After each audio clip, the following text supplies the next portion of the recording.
Quick note before we start. This video uses two voices, an AI narrator for the explainer sections, and my own real voice from original footage of my own Amiga 1000.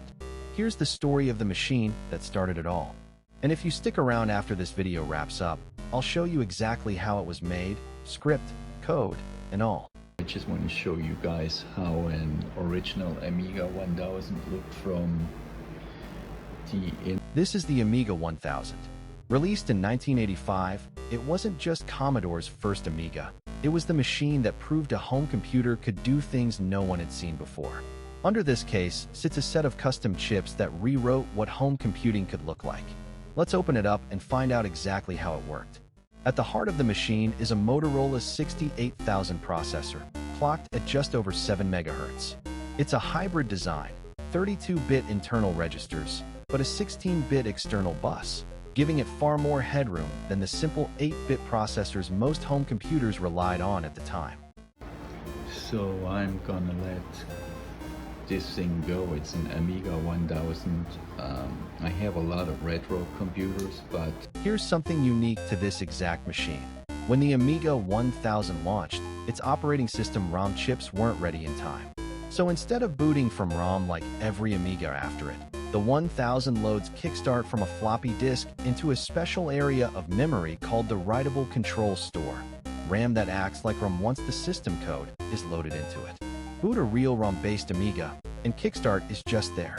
Boot this one, and you're watching the operating system get poured into the machine by hand every single time.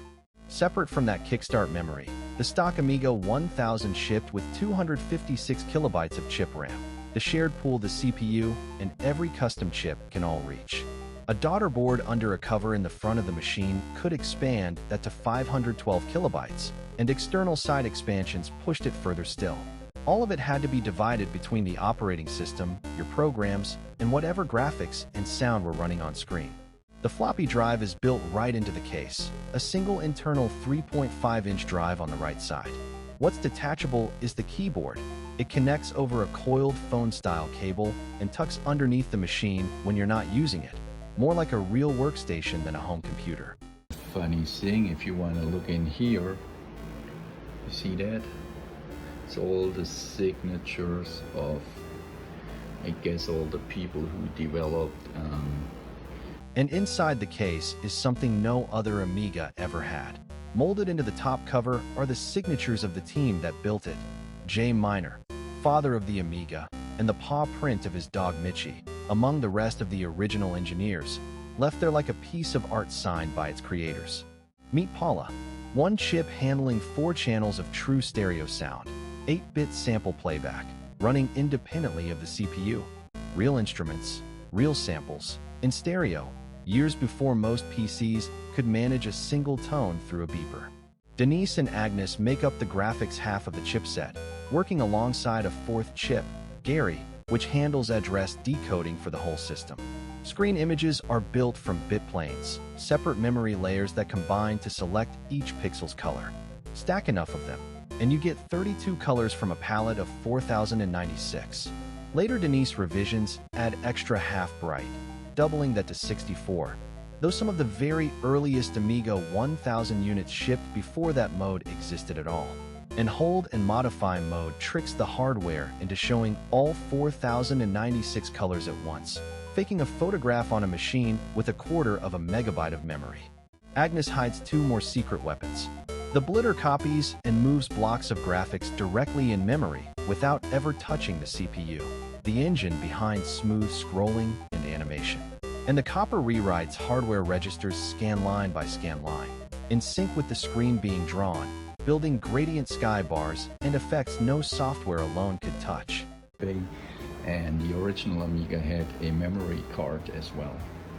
That's the Amiga 1000, the machine that started it all, decades before custom silicon became the norm. If you've ever owned one, worked on one, or just wished you had, let me know in the comments, and subscribe for more retro computing content on my channel. Check out our other channels too, the Turbo Circuit, the Boundless Void, and Doggy Doggy. Links below. So how did I actually make this video?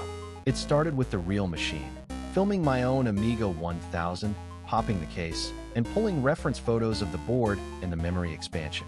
The narration script went through several drafts, fact-checked line by line, then turned into voice over using text-to-speech.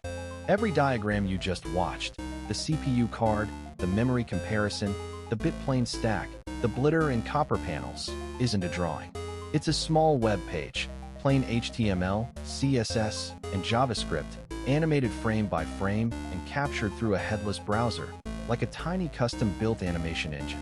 The soundtrack is original too, a hand-coded chiptune synthesizer written in Python, generating every square wave, triangle wave, and drum hit sample by sample. Then it's all stitched together, narration, diagrams, real footage, and music, into the video you just watched. No stock footage, no stock music, no drawing tablet. Just code, a soldering iron, and a machine that's been running since 1985.